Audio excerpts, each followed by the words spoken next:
Notre Père céleste, sois loué et remercié pour ce temps que tu nous accordes. Le ciel est encore couvert, mais comme nous venons de chanter, notre chef est tout puissant. Que tu retiennes de ta main cette pluie jusqu'à ce que nous ayons fini.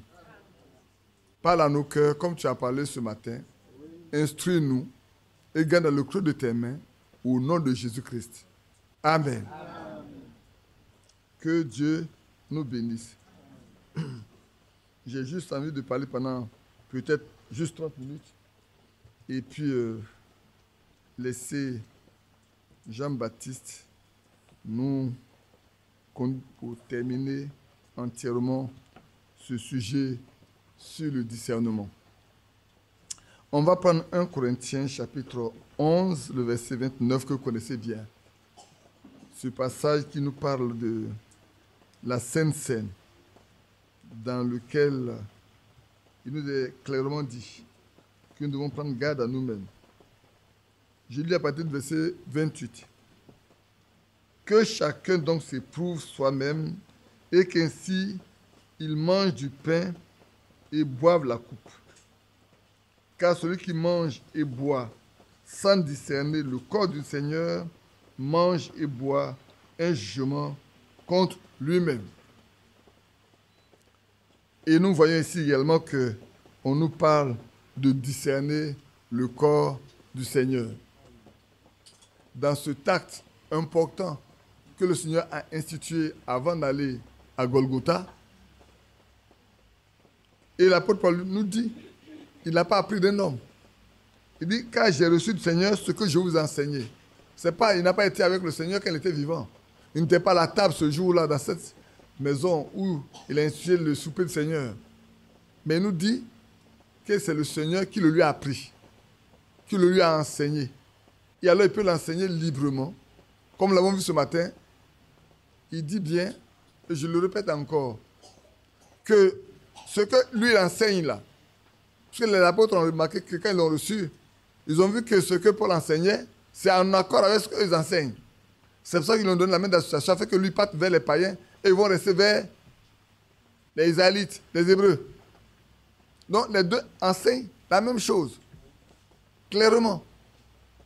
Et alors ici, il dit, prenez garde, bien-aimés, prenez garde. Ne prenez pas ce pain, ne prenez pas ce vin sans discerner que c'est le corps de Christ. Vous savez bien que, je crois que c'est dans Jean 6, je crois, laissez-moi regarder ça simplement avec vous, dans Jean chapitre 6,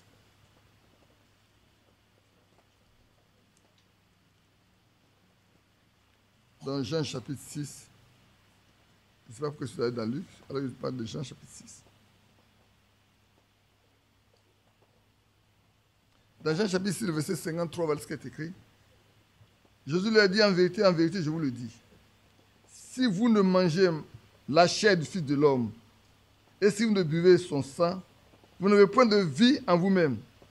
Celui qui mange ma chair et qui boit mon sang a la vie éternelle, et je le ressusciterai au dernier jour. Amen. Vous savez bien que le Seigneur a dit, voici mon sang de la nouvelle alliance. C'est pas ce qu'il a dit? Vous voulez qu'on le lit un peu plus haut? Au verset 25. De même, après avoir soupé, il prit la coupe et dit, cette coupe est la nouvelle alliance à mon sang. Cette coupe est la nouvelle alliance à mon sang. Faites ceci en mémoire de moi, toutes les fois que vous en boirez, en mémoire de moi. Et ici, frères, nous rentrons dans la nouvelle alliance en son sang, quand nous partons prendre la Sainte Seine. Alléluia. Nous rentrons dans l'alliance. Est-ce que nous allons mépriser cette alliance-là au point de vivre mal et de venir prendre la Sainte Seine? Alors nous rentrons dans cette alliance-là avec le péché. C'est pour ça qu'il dit que personne ne prenne cela sans qu'il fasse attention, qu'il discerne le code, qu'il fasse la différence entre ce que les gens font et ce que lui a institué aujourd'hui. Frère, vous comprenez? C'est pour ça qu'on ne peut pas prendre la Sainte Seine dans n'importe quelle condition. Et l'apôtre Paul dit, c'est pour cette raison, comme vous ne faites pas attention à ça, que vous rentrez dans la nouvelle alliance en son sang, ici, et que vous le faites toujours pour vous remémorer ce qu'il a souffert. C'est pour cela qu'il y a des morts au milieu de vous. C'est vrai qu'il y a des malades au milieu de vous. C'est vrai qu'il y a des gens qui sont handicapés au milieu de vous. Mais faites attention. Nous sommes arrivés au stade, frère, où chacun de nous doit faire attention. On ne peut pas aller à la Sainte Seine comme on veut. On ne peut pas rentrer dans cette nouvelle alliance avec le péché. Vous savez, au temps des Hébreux, des Israélites, c'est devenu quelque chose de commun. La Pâque, c'est devenu quelque chose de commun. C'était assez bon quand ils sortaient de l'Égypte. Mais à force de pratiquer, c'est devenu commun pour eux tous. Mais pour nous, ce n'est pas la même chose. Pour vous et moi, ce n'est pas la même chose. Je reviens dans Jean. Celui qui mange ma chair et boit mon sang a la vie éternelle. Et je le ressusciterai au dernier jour. Frère, la promesse est grande. Hein? Celui qui mange ma chair et boit mon sang. En écoutant la parole, nous mangeons la parole de Dieu. C'est vrai. N'est-ce pas? Nous mangeons la parole de Dieu en prenant la parole de Dieu. En écoutant cela. Et pour que cela nourrisse notre âme. Et nous prépare. Mais personne ne peut aller à la Sainte Seine si d'abord il n'a pas vécu selon la parole de Dieu.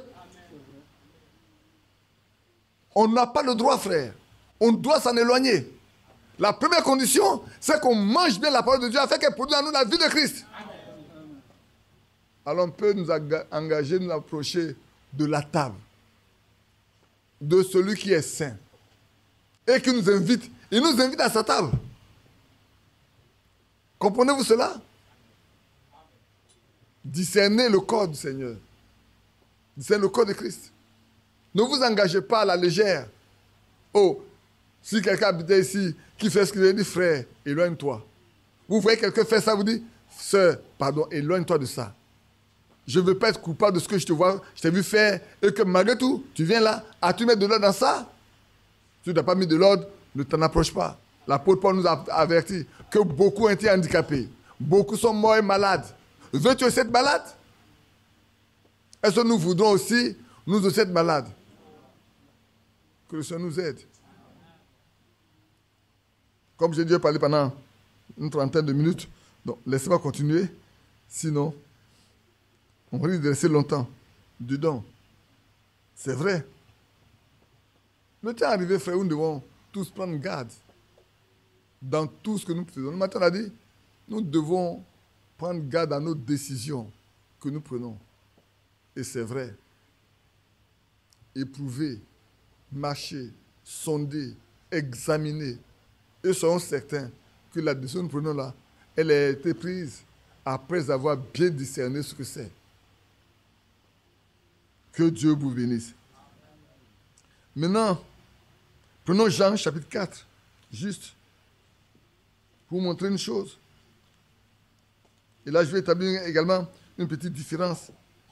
Quand on prend Jean chapitre 4, verset 19, Jean 4, 19,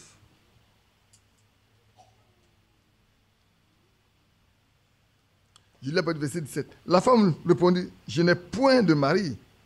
Jésus lui dit, tu as eu raison de dire, je n'ai point de mari. Car tu as eu 5 maris, et celui que tu as maintenant n'est point ton mari. En cela, tu as dit vrai. Seigneur, lui dit la femme, je vois que tu es un prophète. Moi, je vois que tu es un prophète. Arrêtons-nous ici un peu.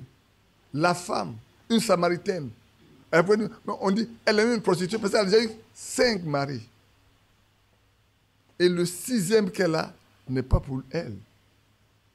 Mais voilà celle-là qui rencontre le Seigneur pour la première fois. Pas beaucoup d'enseignements. Alors que dans la synagogue, dans le temple, il a enseigné à tout moment. Qu'est-ce que les pharisiens disent? Les docteurs de la loi disent? Les scribes disent? C'est un Bézébul. Il fait des prodiges au jour du sabbat. Il viole le sabbat. Pourtant, il leur a dit, je suis le maître du sabbat. Mais non pas, il ne faut pas attention. Il leur a dit, je suis le maître du sabbat. Mais il ne faut pas attention. Et on le traite de tous les noms. Cependant, cette femme, en contact avec lui, en quelques minutes, dit, Seigneur, je vois, je discerne, je comprends.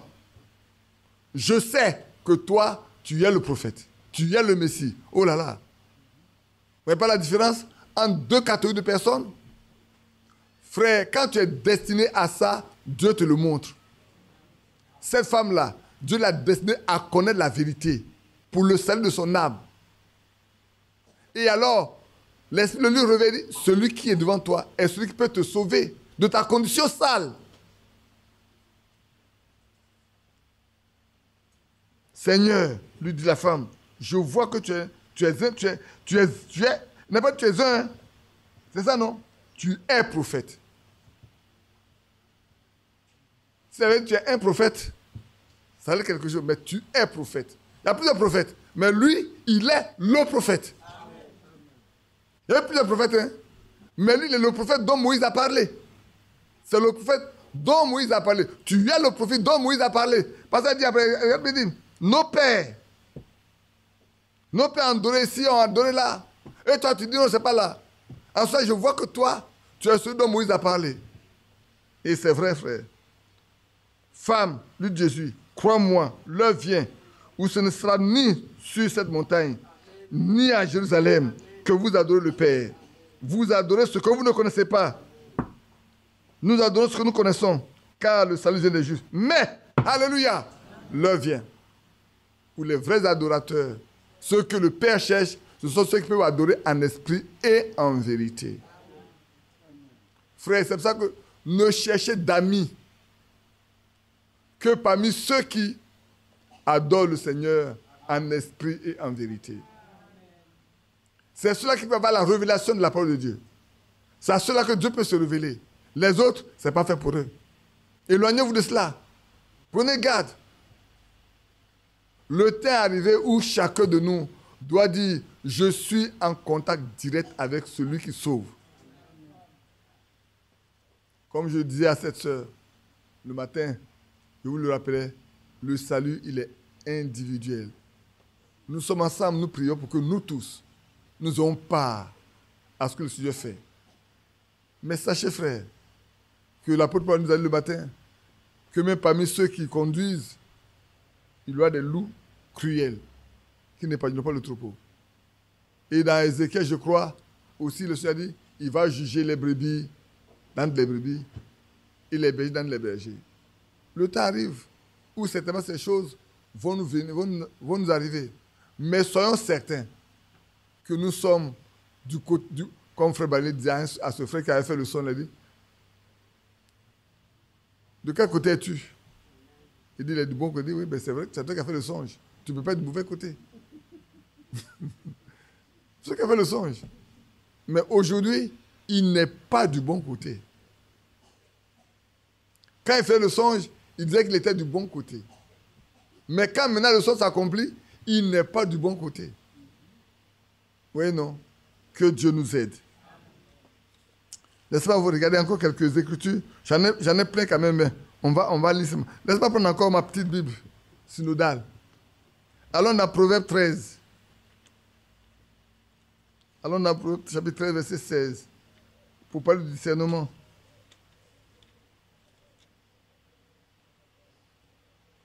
Proverbe 13, le verset 16. Chapitre 13, verset 16. Tout homme avisé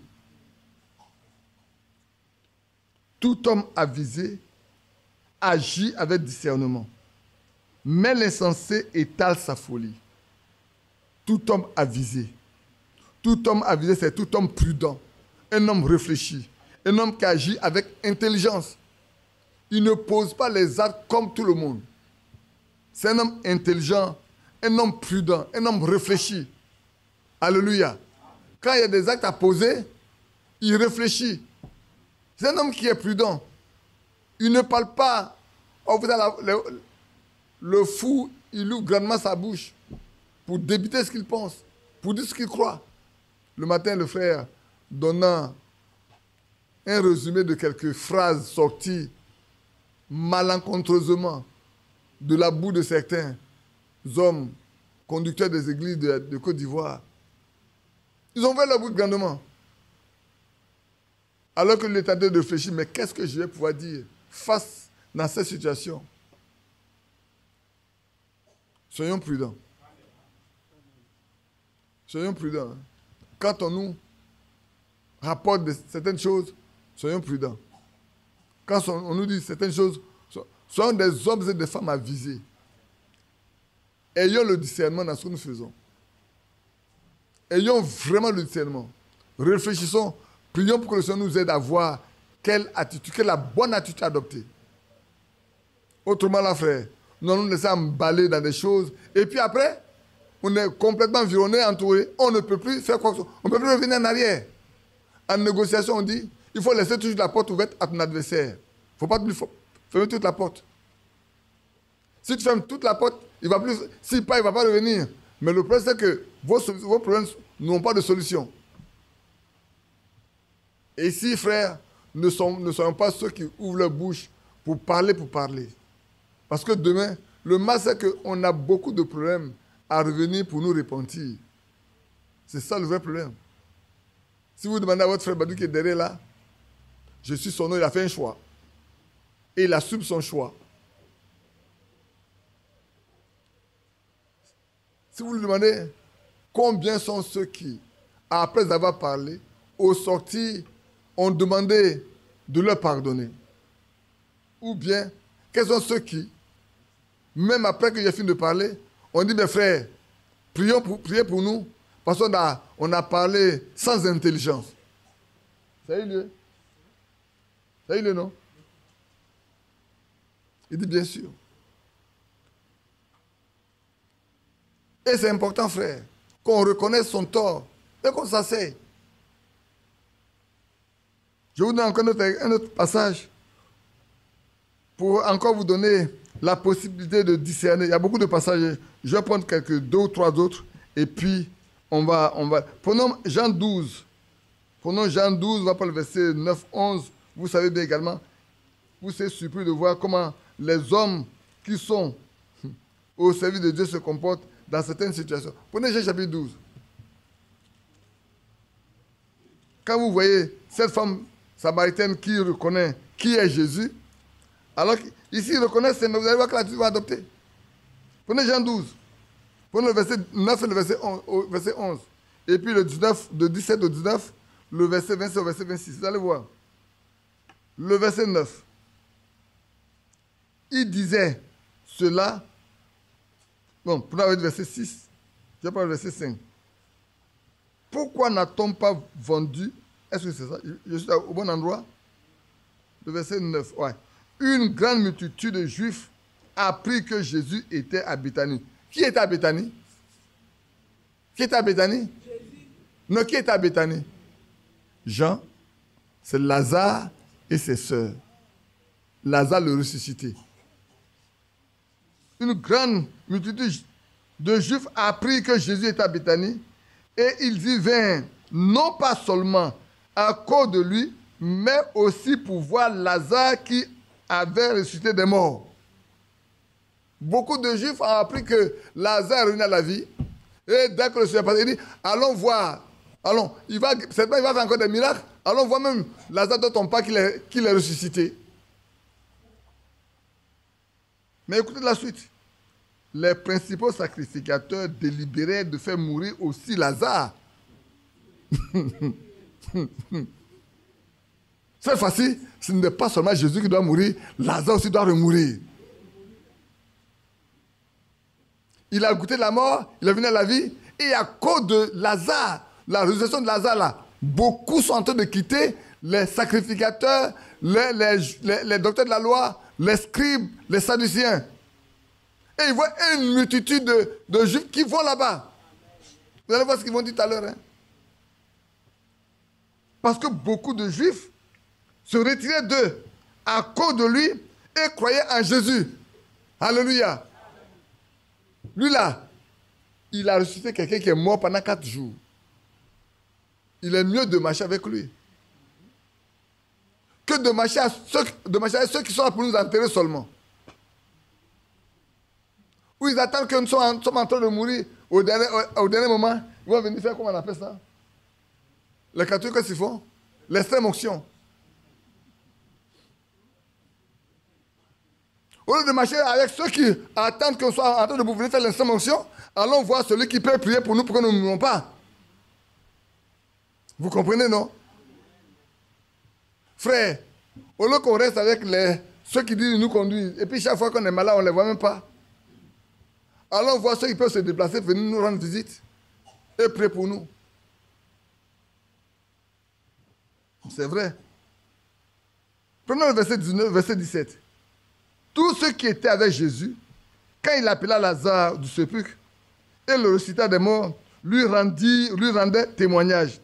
Et la foule vint au-devant de lui parce qu'elle avait appris qu'il a fait ce miracle.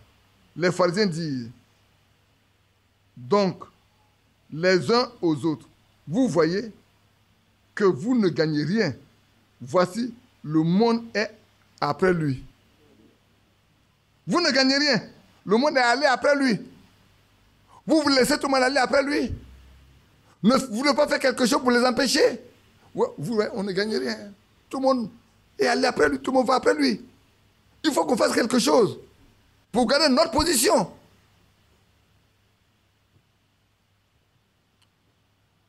Quand vous voyez déjà faire cela, demandez au Seigneur quelle est la bonne attitude à tenir. Vous avez besoin de marcher avec le discernement. Frère, ce n'est pas un problème de grand mouvement. Je prends encore le verset 26 pour terminer. Prenez le verset 26. Celui qui aime sa vie, le Seigneur dit, la perdra. Et celui qui hait sa vie dans ce monde dans ce monde, oui, qu'est-ce que je lis là? Celui qui aime sa vie la perdra. Et celui qui hait sa vie dans ce monde la conservera pour la vie éternelle. Si quelqu'un me sert, il me suive. Et là où je suis, là aussi sera mon serviteur. Si quelqu'un me sert, le Père l'honorera. Amen. Ici, le Seigneur met l'accent. Il dit aux gens, moi, j'ai fait ce que je dois faire. Un point. La décision de marcher avec ça dépend de vous. Vous pensez que les pharisiens n'ont pas vu qu'il a guéri? Si. Les pharisiens savent que Lazare est ressuscité? Si. Mais pourquoi agissent-ils ainsi? Ce n'est pas jalousie pure. Ils ne peuvent pas, non pas le faire, ils ne peuvent pas le faire. Et ils sont encore jaloux de ce que quelqu'un puisse le faire. Parce qu'ils ne voient que leurs propres intérêts. Ils ne voient pas l'intérêt du peuple. Ils ne voient que eux leurs intérêts. Et alors il dit, si quelqu'un veut me suivre, qu'il oublie ce qu'il est. Frères et sœurs, le temps est arrivé où chacun de nous doit savoir qu'il n'a pas besoin de suivre quelqu'un, mais de suivre Christ. Amen. Et Christ seul. Amen. Les autres veulent que les gens les suivent. Les pharisiens voulaient que les gens les suivent. Les sadducéens voulaient que les gens les suivent. Non pas suivre Dieu. Non pas qu'ils ont la parole de Dieu. Ils n'ont rien du tout, mais veulent que les gens le suivent. Or, le Seigneur a dit, quand un aveugle connaît un aveugle, tous les deux tombent dans un... C'est vrai. Le trou est là. Le matin, on a lu le cas de Lazare et du riche. Et il y a un grand abîme qui les sépare. De sorte que, même s'ils désirent passer là où se trouvaient Abraham et les autres, ce n'est pas possible. Frère, même aujourd'hui, le même fossé existe. Le même fossé existe. Hein? Du vivant, le même fossé existe. Frère, il y a deux esprits qui gouvernent le monde. Si quelqu'un veut sauter de l'autre côté, venir ici, il ne pourra pas. Celui qui a l'esprit de Dieu, il ne peut pas aller de l'autre côté. Les deux fossés existent. Aujourd'hui, frère. C'est pour ça que vous devez marcher avec discernement. Pour ne pas marcher dans la fausseté. Vous savez, vous prenez des décisions, vous racontez des choses. Mais vous ne savez même pas que déjà vous avez pris la décision de vous nuire à vous-même. De sorte que demain, si Dieu ne vous fait pas grâce, vous ne serez pas capable de vous repentir. Pour reconnaître votre tort. Pour revenir en arrière. Et c'est vrai. Moi, je me souviens, 2003, quand l'une des plus grandes décisions a été prise. Je vais vous raconter une chose que j'ai vue et qui s'est accomplie à la lettre. Je dis bien c'est accompli à la lettre. Après la décision a été prise. Je pense que vous savez bien, je ne vais pas rappeler beaucoup de choses. Je dors, je vois un ciel couvert. Il y a deux groupes de personnes. Un autre groupe est là, l'autre groupe est là. Et puis, vous savez ce qui s'est passé? Le ciel s'est détaché et glissé avec les autres. Il partait comme ça. Je connaissais les visages de chaque personne qui était en train de partir. Je les connaissais tous. Je les ai vus tous. Ça glissait comme ça. Jusqu'à ce que les nuages les prennent complètement, ils partent. Et je sors, je marche. Il y a deux femmes qui n'étaient pas au milieu d'eux. Je marche sur la route. Elles étaient assises de façon comme des prostituées. Deux femmes. Dès qu'elle m'a vu, c'est même qu'elles s'arrangeaient. Je les ai laissées passer. Elles sont aussi dedans. Ils sont tous partis. Parce qu'ils ont pris la mauvaise décision. Ils ont pensé que la décision qui a été prise était un problème d'homme. Ils n'ont pas compris que c'était la main de Dieu. Même un vient me dire, j'étais le frère Isaac, il dit, telle personne ne pourra jamais se repentir. Mais lui-même, la semaine qui suit, il est rentré dans le groupe. Parce que ce jour-là, ce que j'ai vu, il était dedans. Prenez garde, frère. Faites très attention. Dans les décisions que vous prenez, faites très attention. Il y a beaucoup de choses qui se passent. On ne sait pas. On ne va pas au pied du Seigneur jusqu'à la fin. Oui, il en parle. Certainement. Est-ce qu'il y en a parlé une fois déjà? Non. Prenez garde, frère. Ici, celui qui me suit, ou tu suis le Seigneur, ou tu ne suis pas le Seigneur. Ne suivez pas les hommes. Hein. Marchez avec Dieu. Si vous marchez avec Dieu, les hommes sont appelés à faillir. Les hommes sont appelés à faillir. Seul Dieu ne peut pas faillir, frère. Tout homme est appelé à faillir. Aucun homme n'est infaillible, sauf Dieu. Que Dieu nous bénisse. Est-ce que je dois prendre encore un autre? Oui, peut-être. Prenons Job. Prenons Job. Je ne vais pas dépasser les 30 minutes. John, te prépare.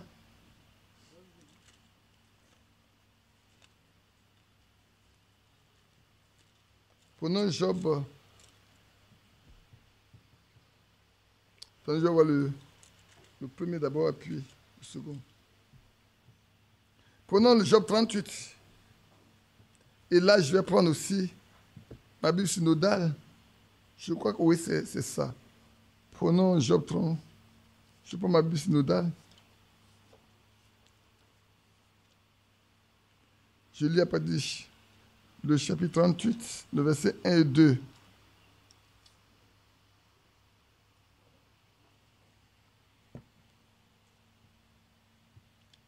Alors l'Éternel répondit à Job du milieu de la tempête et lui dit, quel est donc celui qui obscurcit ainsi mes desseins par des discours sans discernement? Sans discernement. Il veut obscurcir mes desseins sans discernement. Ah, il y en a mis sans intelligence, c'est ça, non? Ici dit, sans discerner ce qui se passe. Au début, Job pouvait dire à sa femme, mais tu parles comme une femme insensée.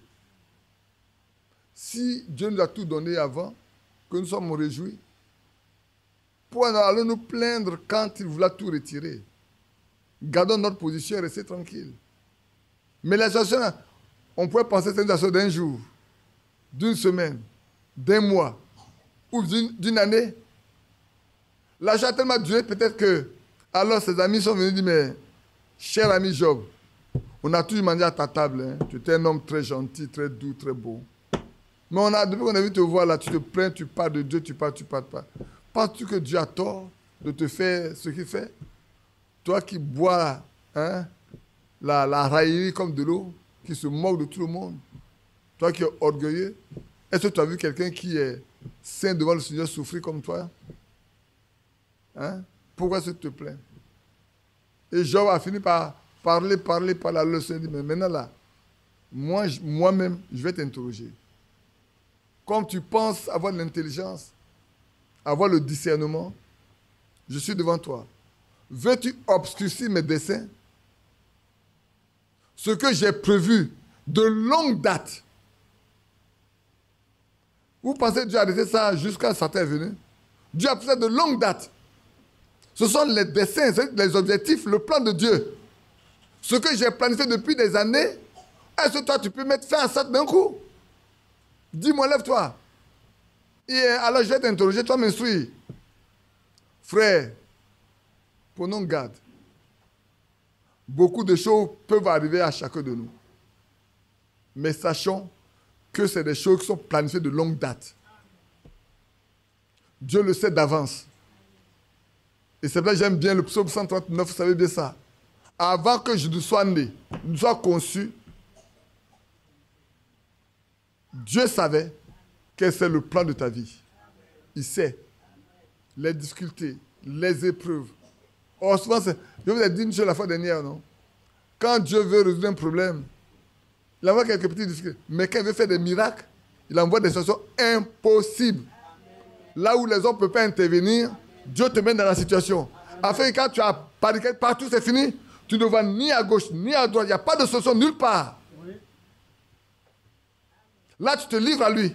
Quand tu vois qu'il n'y a plus de solution nulle part, tu ne sais pas avec qui tu peux aller. Parce qu'il va se glorifier. Job était dans une situation où aucun homme ne peut guérir Job. Peut-être qu'il a eu affaire à tous les bons médecins pour traiter l'ulcère de Job. On a fabriqué tous les médicaments possibles. On a tout laissé la maison dit à Job, Job, pour ta maladie là, notre connaissance médicinale est limitée. Tous les médicaments qu'on a appris depuis nos aïeux, on a soigné, on est arrivé là, on a tout essayé. On a même cherché à fabriquer, en prenant un peu les pistules là, on a regardé, on a tout, on veut vraiment te... C'est fini, on ne peut plus rien faire. Ton sort, c'est la mort. Il ne faut pas chercher d'autres solutions. Mets-toi dans la disposition, tu dois mourir. Mais Dieu n'a pas prévu que Job allait mourir. Amen. Dieu n'avait pas prévu que Job allait mourir. Amen. Et quand il était venu, il s'est levé lui-même. Il a fait disparaître la plaie de Job. Amen. En un instant, le matin, Job se lève. Il a une chair comme au jour de sa tendre enfance. Job va faire le contrôle, le médecin dit, mais qu'est-ce qui s'est passé? Mais hier tu as passé sinon, il dit oui. Mais la nuit, mon Rédempteur est passé me voir. Lui qui m'a créé sait où se trouve l'origine du mal. Et frère, la guérison est une création. Hein. Toute guérison est une création. Et il y a un seul qui crée, c'est Dieu. Dieu lui a créé une nouvelle peau. Le mal, la peau que le diable lui a donnée là, le Seigneur a pris, il l'a déroulé comme ça. Et puis il a tout enlevé. Ce que le diable a mis sur lui là, le Seigneur a pris comme ça. Il a tout enlevé. Amen. Il a enlevé tout. C'est le diable qui a déversé ça sur lui. Le diable est parti là-bas, il a fabriqué quelque chose, il a versé ça sur Job. Ça a bouffé toute la peau. Les cheveux partout. Quand on regarde Job, il est méconnaissable. Alors Job se dit, qui est-ce qui veut obscurcir mes desseins sans discernement? Qui est-il? Tu es trop petit pour discuter avec moi, Job. Reste tranquille. Amen. Job, reste tranquille. Tu es infiniment petit. Moi, je suis infiniment grand. Toi, tu es infiniment petit. Garde le calme. Allons dans Job 42, le verset 2 et 3. Job 42.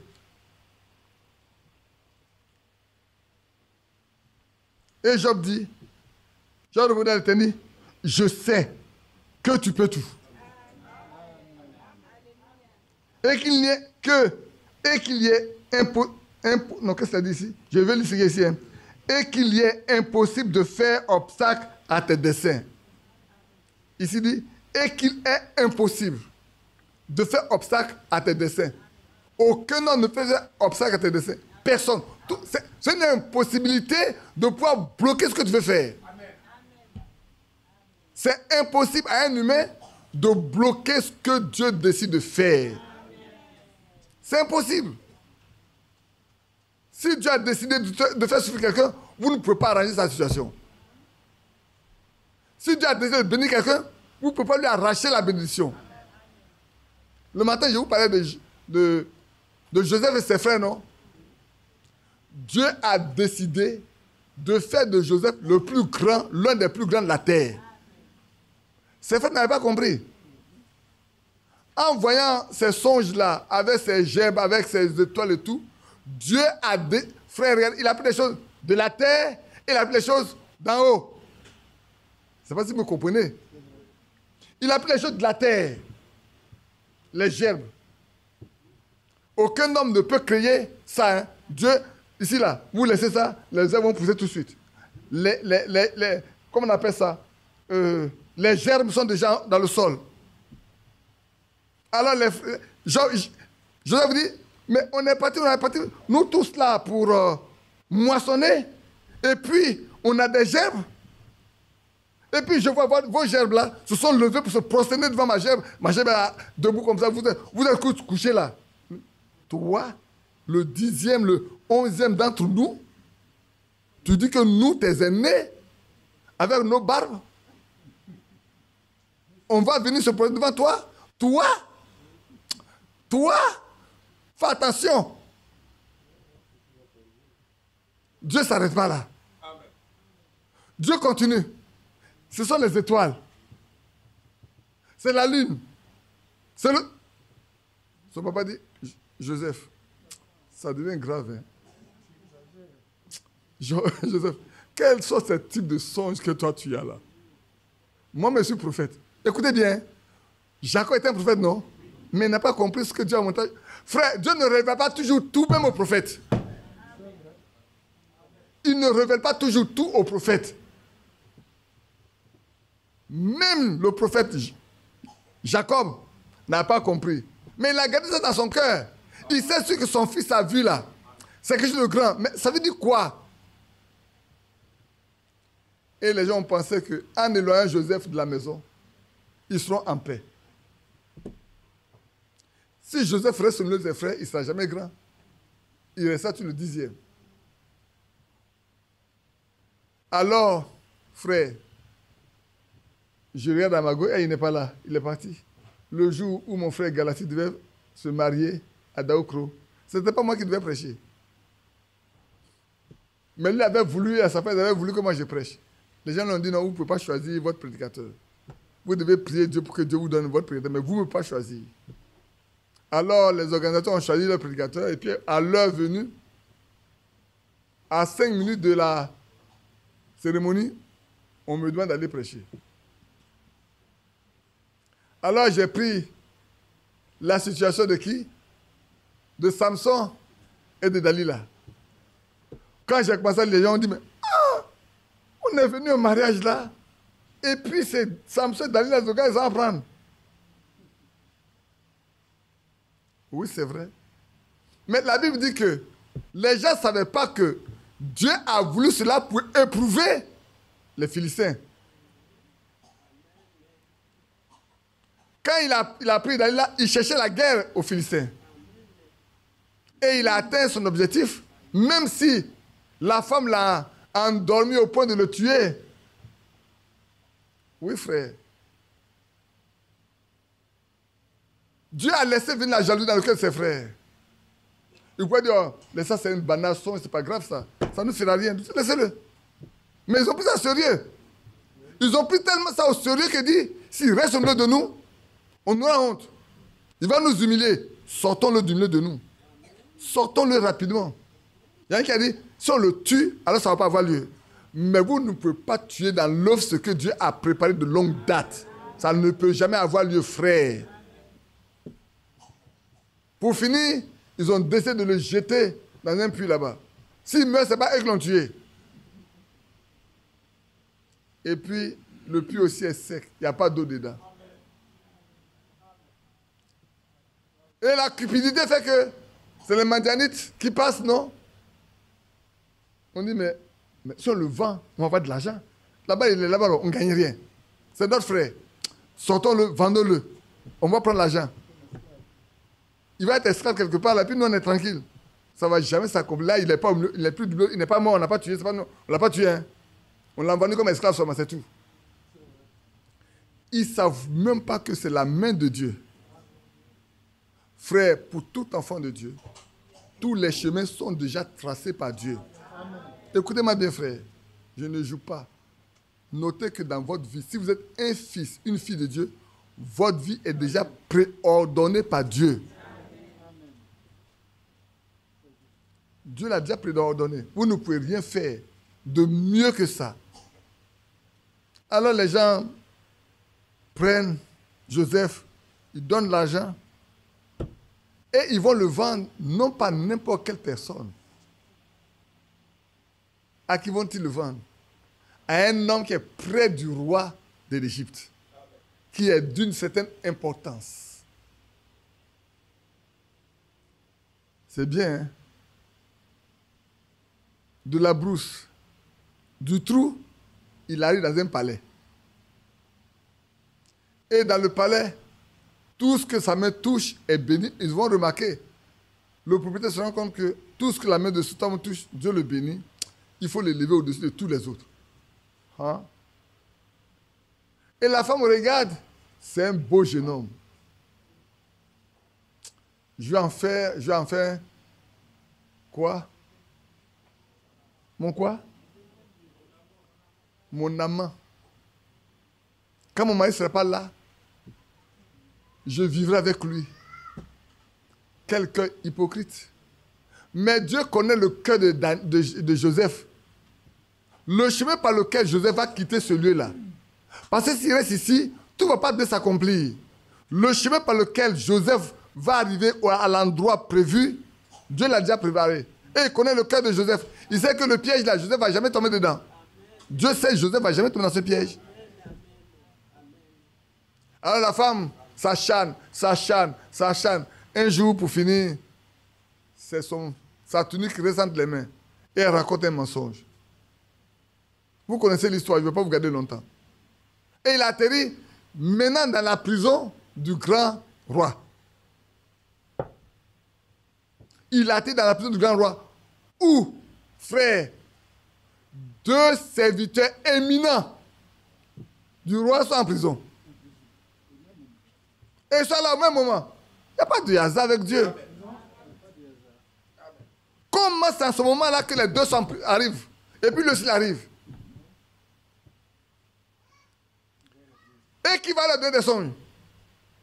Ils vont fabriquer des songes? Non. Dieu va donner son à celui-là. Dieu va donner son à celui-ci. Et il fait de Joseph pour eux un prophète. Quelqu'un qui peut interpréter les songes. Dieu donne toute l'attitude à Joseph. Avant, il avait des songes. Mais maintenant, il va interpréter des songes. Alléluia. Avant, lui pouvait avoir des songes. Les gens ne comprenaient pas. Maintenant, il va être dans un milieu où lui va interpréter des songes pour ceux qui en ont.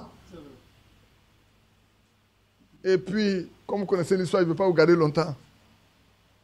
L'autre fait son songe. Et la même nuit, et le matin, il se lève, leur visage n'est pas rayonnant. Je lui ai dit, mais qu'est-ce qui se passe? Et tu étais rayonnant, on était tous ici là, mais qu'est-ce qui se passe aujourd'hui? Il dit, moi j'ai fait un songe cette nuit-là. Et voilà mon songe. Il dit, c'est ton songe? Il dit, oui. Il n'y a pas de problème. Ton songe là, ça va s'accomplir. Tu vas retourner prendre ta position auprès de ton chef. En bon, oui, ça va arriver. Tu ne vas pas rester ici. Hein. Les gens qui sont venus te chercher. Mais quand on va te prendre, il faut m'oublier. Hein. Faut parler bien de moi au roi pour qu'on me sorte d'ici. Je suis fatigué. L'autre aussi a eu le courage. Frère, ne suivez pas les uns les autres. Suivez Dieu. Amen. Comme on a interprété bien le son de l'autre, il pense aussi pour lui qui est bien aussi pour lui. Il a eu le courage d'interpréter son son. Il dit, hey, pour toi c'est grave, on va couper ta tête. Hein? Lui, il retrouve son poste. Moi, c'est même pas qu'on va me déchoir. On va me tuer. Oui, c'est ce qui a été dit. C'est tout que tu as vu. Les deux sont pas accomplis. Joseph est arrivé chez Pharaon. Joseph est le premier ministre de Pharaon. Joseph est le plus grand du pays. Joseph coordonne tout. Et on a dit, il n'y a pas quelqu'un de qui peut gérer cette affaire-là si ce n'est pas celui qui a eu l'interprétation du songe. Le songe s'accomplit parfaitement. La jalousie, frère, la jalousie des hommes ne peut jamais enlever ce que Dieu a préparé pour toi depuis avant ta naissance. De même que Saül n'a pas pu enlever Adam. Frère, moi, il y a une chose qui me fait quelque chose toujours quand je vois la situation de David. Dans la grotte, là. Ils étaient les premiers à rentrer dans la grotte. Il n'y a pas une autre porte de sortie. Il n'y a pas une autre porte de sortie. Hein. Ils sont les premiers, ils sont allés au fond là-bas.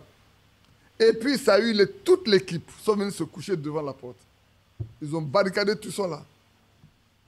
Dites-moi, s'il y a un bruit au fond là-bas, qui va mourir?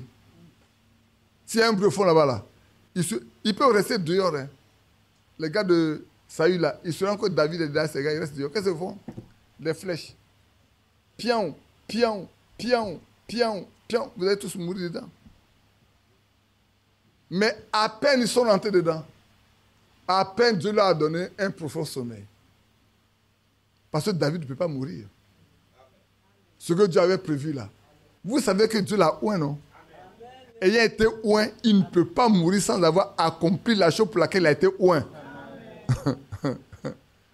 Dieu ne peut pas envoyer Samuel aller oindre David pour être roi, et sans être roi, il meurt. C'est pas pour ça, n'existe nulle part. La jalousie des hommes ne peut jamais vous enlever ce que Dieu vous a prédestiné à faire. Amen. Mes frères et sœurs, notez ça. La jalousie des hommes. Même si vous tendez des pièges, vous ne mourrez jamais. Laissez-moi finir en même temps. Je dis ce qui fait la différence entre les croyants. Et puis je vous dis comment on acquiert le discernement. Puis je vais m'arrêter là. Il y a d'autres éléments encore de ça, mais je vais m'arrêter là pour laisser. Il est déjà quelle heure? 16h15. C'est ça, non? Oui, 16h17. Je me donne à 30 et je suis fini. Je vais même arriver 30. 13 minutes, c'est suffisant. Prenons Romains 12, 2. Si vous prenez Romains 12, 2, je vais m'arrêter là rapidement. On va lire après Hébreux, 1 Corinthiens 12, et puis on va... Romains chapitre 12, le verset 2.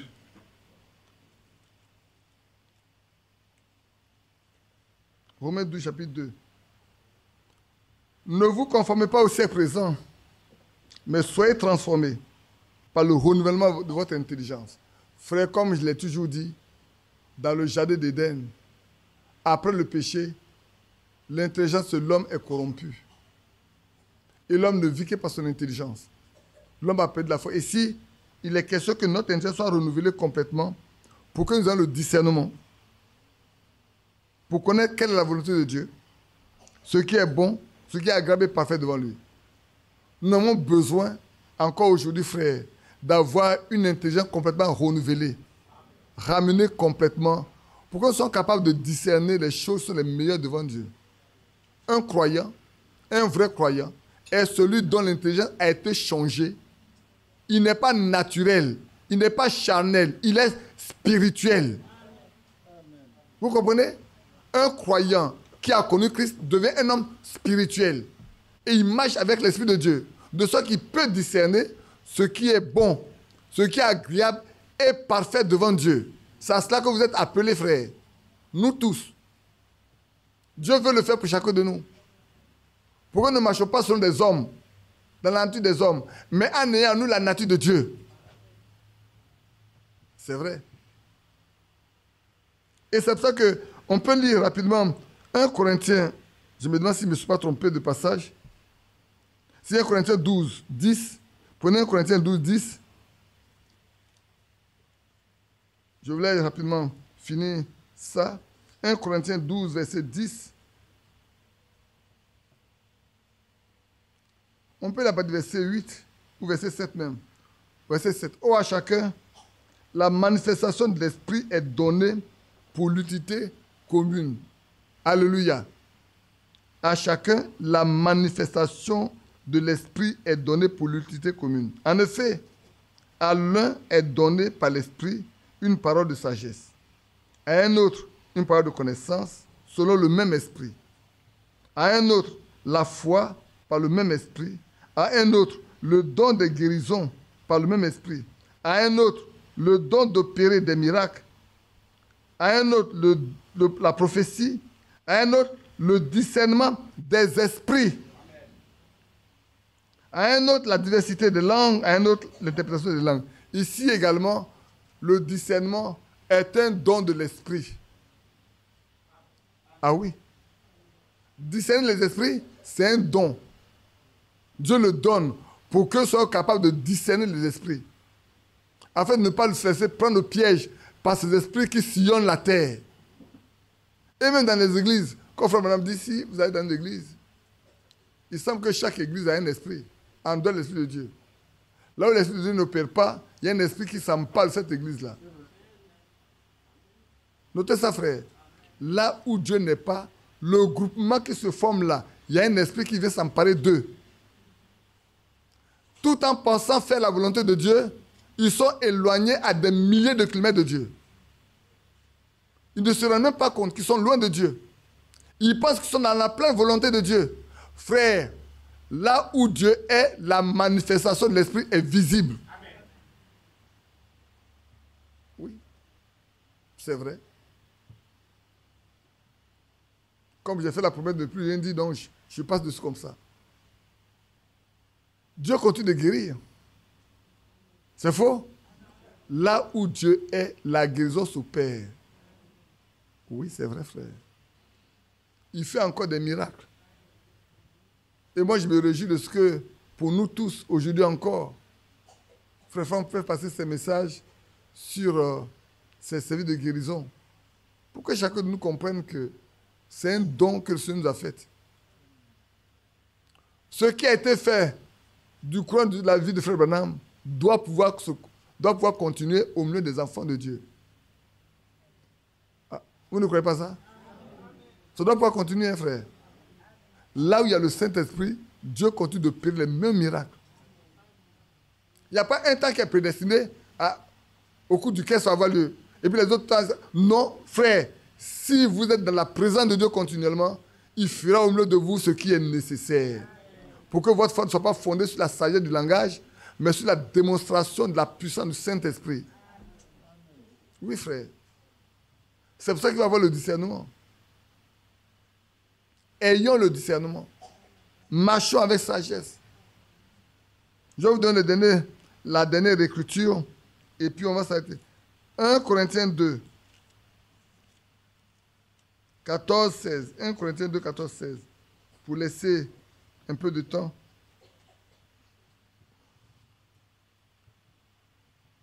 Mais l'homme naturel n'accepte pas les choses de l'Esprit de Dieu, car elles sont une folie pour lui.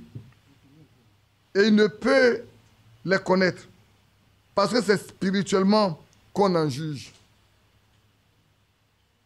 C'est spirituellement que tu peux discerner cela.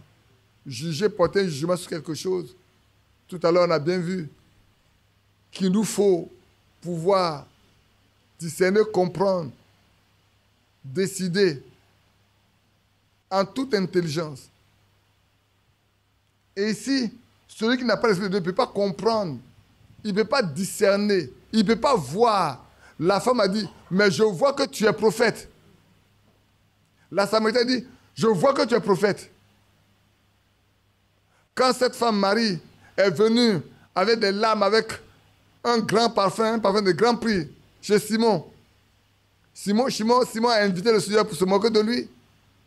Mais quand cette femme est rentrée, oh là là, elle a dit, Simon, dis-moi,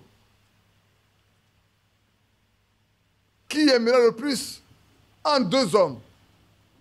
Celui à qui on a peu pardonné et celui à qui on a beaucoup pardonné. Qui aimera le plus? Simon va répondre, c'est celui à qui on a beaucoup pardonné. Tu as dit vrai. C'est pour ça que cette femme-là, ses nombreux péchés lui sont pardonnés. Cette femme que tu vois là, ses nombreux péchés lui sont pardonnés. Ces nombreux péchés que tu condamnes là, sur elle là, sont pardonnés. C'est pour ça qu'elle aime plus que... Moi, je viens chez toi, tu n'as même pas donné de l'eau pour laver mes pieds. Donner un peu d'huile pour rafraîchir mon visage avec la chaleur. Mais elle, depuis que je suis rentré chez toi, elle n'a pas cessé de suer mes pieds, avec ses larmes et ses cheveux.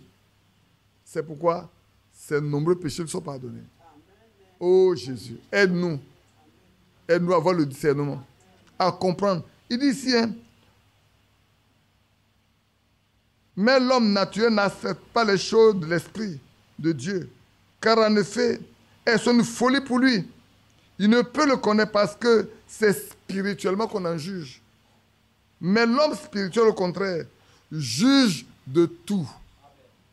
Il n'est lui jugé par personne. Frère, faisons en sorte que personne ne puisse vous juger. Vous savez bien que les saints jugeront le monde. C'est pour ça que, frère, nous devons parler de notre Dieu-là à tout le monde. Le jour viendra, ce jour du jugement-là, quand ils passeront, quand il va arriver, il dit, mais à toi, j'ai présenté l'évangile. J'ai dit que le Seigneur a envoyé Élie, le prophète de la fin des temps. Tu as été même malade, on a bien prié pour toi, c'est pas vrai? Tu as été même guéri. Mais tu n'as pas fait la vœu de marcher avec lui. C'est pour ça que, frère, vous devez parler pour ne pas être coupable. Hein? Parlez autour de vous. Vous chantez ce cantique-là, non? Vous chantez ce cantique-là, non? Comment elle chante ça? Comment? Mais si vous ne faites pas ça, vous chantez ça seulement là, ça va vous condamner. Il ne s'agit pas de chanter seulement. Ce que vous chantez là, il y a des instructions dedans. Parlez de moi autour de vous. C'est pas ce qu'il dit? Vous contentez de vivre votre vie chrétienne dans un siècle. Et les gens autour de vous meurent. Et ils ne savent pas le Dieu que vous servez. Vous ne faites pas bien, frères et sœurs. Vous ne devez pas vous cloîtrer de ce que vous croyez. Un jour, le jugement là va se poser à vous. Avez-vous parlé de lui à ceux qui meurent aujourd'hui? Le temps est venu où chacun de nous doit parler autour de lui. Parlons autour de nous. Apportons ce message. Frère, cela ne veut pas dire que tout le monde croira.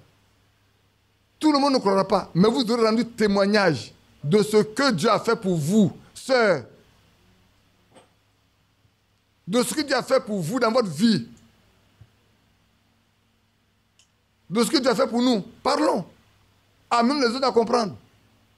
Dites-leur la vérité. Instruisez-les. Sauvez ce que vous pouvez sauver par votre évangile. L'homme spirituel, au contraire, juge tout. Il n'est lui-même jugé par personne. Car qui a connu la pensée du Seigneur? Oh, peut-être je peux regarder aussi. Est-ce que je n'ai pas mis ici de lit dans le... Non, je n'ai pas dit de lit dans le synodal. Laissons-le comme ça. Qui a connu la pensée du Seigneur pour l'instruire? Et nous avons la pensée de Christ. Alléluia. Nous avons la pensée de Christ. Donc nous pouvons tout juger. Parce que nous avons la pensée de Christ pour tout comprendre, pour tout savoir, pour tout appréhender de la bonne manière. Frère, le temps est arrivé où chacun de nous doit marcher avec discernement. Le matin, j'ai été très fort, c'est vrai. Je vous regardais, c'était très dur, c'est vrai. Je sais que c'était très dur. Mais je pense que l'heure est arrivée, que les choses soient dites comme elles doivent être dites pour nous aider. Que Dieu nous bénisse. Je vais céder le reste du temps à Jean. On va chanter un cantique. Tu vas chanter un cantique.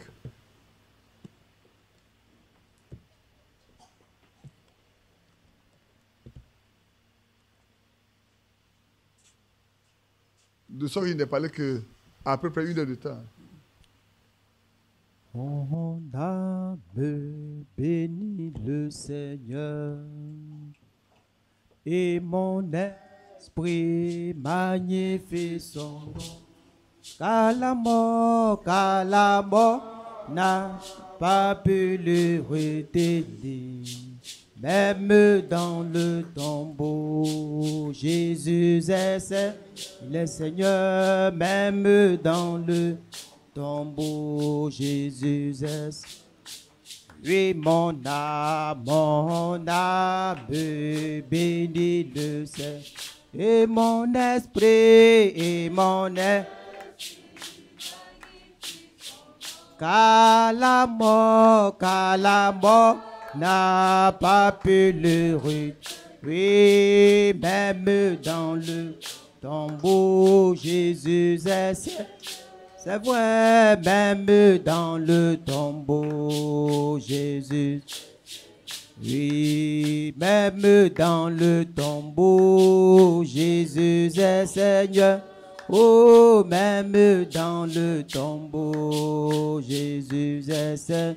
Oui, mon âme bénit le Seigneur, et mon esprit magnifie son. Car la mort n'a pas pu le retenir. Même dans le tombeau, Jésus est Seigneur. Même dans le tombeau, Jésus est Seigneur. Oh oui, même dans le tombeau, Jésus est Seigneur. Même dans le tombeau, Jésus est Seigneur. Que le nom du Seigneur soit loué. Nous rendons gloire à Dieu. Amen. Voyez, depuis le matin, son serviteur nous a parlé de la part du Seigneur. C'est un grand sujet. Et en prenant la parole ce soir, je ne vais pas continuer. Ayons du discernement. Depuis le matin, on nous prêche. Dieu nous parle. Le reste du temps, là, nous aussi, on va parler à Dieu. Amen. Nous aussi, on va parler à Dieu. Parce que ce qui nous a été dit là, c'est des paroles très, très graves. Qui sait que c'est des paroles graves? C'est des paroles de jugement. Amen. Oui, oui. Depuis ce matin, Dieu nous a donné des paroles de jugement. Parce que c'est dit dans la parole, hein, le jugement commence où? Dans la maison de Dieu. Et nous sommes dans la maison de Dieu. Qui doit être les premiers à être jugés? C'est nous-mêmes. Et qui va nous juger? Le Seigneur dit, moi je ne suis pas venu pour vous juger. Hein. Mais les paroles que vous écoutez là, amen, c'est elles qui vous jugent. Donc ce que je vous propose, frères et sœurs,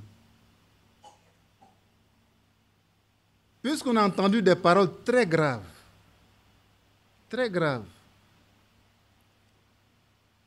rentrons en jugement. Amen. C'est écrit, voyez, que nous puissions rentrer en nous-mêmes et nous examiner. Que nous puissions ce soir, après avoir écouté la parole de Dieu, nous repentir sincèrement. C'est vrai, on a parlé des serviteurs de Dieu, mais les premiers à qui la parole s'adresse, c'est à nous-mêmes d'abord. Amen. Ouais, c'est de ça qu'il s'agit. Nous examiner, nous repentir, nous repositionner et avoir maintenant, à partir de maintenant, un esprit de discernement. Et pour l'avoir, il faut le demander à Dieu. On ne va pas nous enseigner de si belles choses sans qu'on les ait en nous. C'est ce qui va nous aider à prendre de bonnes décisions pour la suite de notre marche. Que le nom du Seigneur soit loué. La première requête sera donc, je regarde un peu ce que j'ai écrit comme note, première requête. Quand on écoute toutes ces paroles que nous avons entendues là, frères et sœurs, celui qui a bien compris doit dire, nous sommes coupables devant Dieu. Et quand tu es coupable, tu dois te repentir. L'exemple de Job, regardez l'exemple de Job, qui nous a été présenté ce soir même. À un moment donné, Job était comme un peu révolté. Et il disait des choses sans discerner. Et Dieu l'a recadré. Dieu l'a recadré. Il a reconnu sa faute. Dans Job 42 qu'on nous a lu, je crois que c'est ça, hein? Mais Job a reconnu le mal, son péché, et il s'est repenti. Et quand il s'est repenti, Dieu l'a guéri miraculeusement. Nous aussi, le miracle de Job là, on en a besoin. Chacun de nous doit être guéri. Et la guérison que nous recherchons là, l'homme ne peut pas donner ça. Même le serviteur de Dieu qui a prêché pour nous ne peut pas. On tourne à gauche, il n'y a rien. On tourne à droite, il n'y a rien. Levons les yeux vers Jésus-Christ. Seigneur, je suis malade. Guéris-moi. Dans mon âme, dans mon esprit, dans mon corps. Parce que j'ai entendu des choses graves.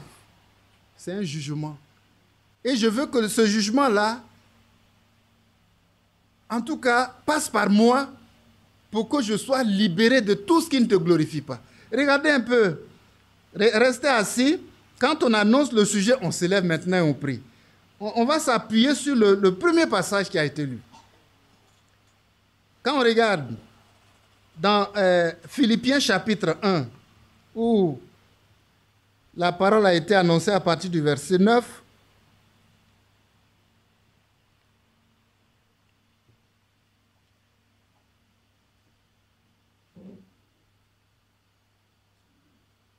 et ce que je demande dans mes prières.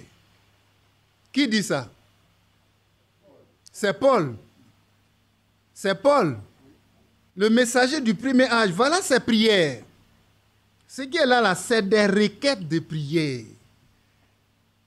Vous savez déjà de matin, quand on nous a lu Apocalypse chapitre 2, vous savez ce que Dieu a dit par rapport à l'église du premier âge. Je connais tes œuvres. C'était des bonnes œuvres, hein? Et ensuite, ce que je te reproche. Que Dieu nous aide à voir cela.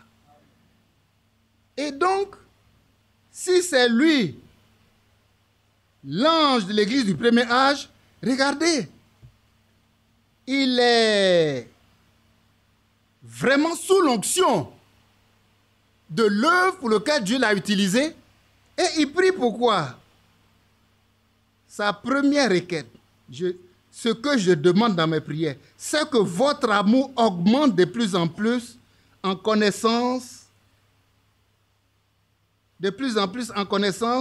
et en pleine intelligence. Et dans le synodal ici, et voici ce que je demande dans mes prières, que votre amour aille toujours grandissant. Je n'entends pas d'amen. Ne pensez pas que ça nous concerne. Parce que, regardez, hein, le dernier âge où nous sommes là, il n'y a rien, il n'y a pas de... Voyez, partout Dieu dit, je connais tes œuvres. Dans chaque âge, je connais tes œuvres. Qu'est-ce qu'il a dit concernant notre âge? Il n'y a rien. Il n'y a rien. Donc, le prophète qui est venu, il doit ramener nos cœurs à la foi de nos pères apostoliques pour que nous soyons dans ce premier âge-là pour nous préparer. Qui comprend ça? Amen. Donc, c'est pour nous, notre amour doit aller grandissant. Il dit, ce que j'ai contre vous, vous avez perdu votre premier amour. Et quand le serviteur de Dieu a prêché, il dit que cet amour-là, c'est quoi? Le premier amour, c'est quoi? C'est l'amour de Dieu et de sa parole. Et quand l'amour de Dieu et de sa parole est en nous, on ne peut pas désobéir. On est fidèle. Nous allons prier. Parce que ce premier amour-là nous manque. Que Dieu nous aide. J'ai dit, c'est des paroles graves. Hein? Ça, c'est le programme de la préparation de l'épouse de Jésus-Christ pour l'enlèvement qui nous a été annoncé en une journée. Mais celui qui a le discernement, comme on a entendu, il va faire de cette prédication une boussole. Et revenir là-dessus de temps en temps. La première chose, il a prié pour l'amour. Ce premier amour-là nous manque. Je n'ai pas en moi un esprit d'obéissance parce que ce premier amour n'est pas en moi. Prions le Seigneur à se lever. Et prier. Seigneur, donne-nous l'amour véritable de ta parole. Que nous puissions aimer Dieu en premier. Sa parole nous habite pleinement. Prions le Seigneur.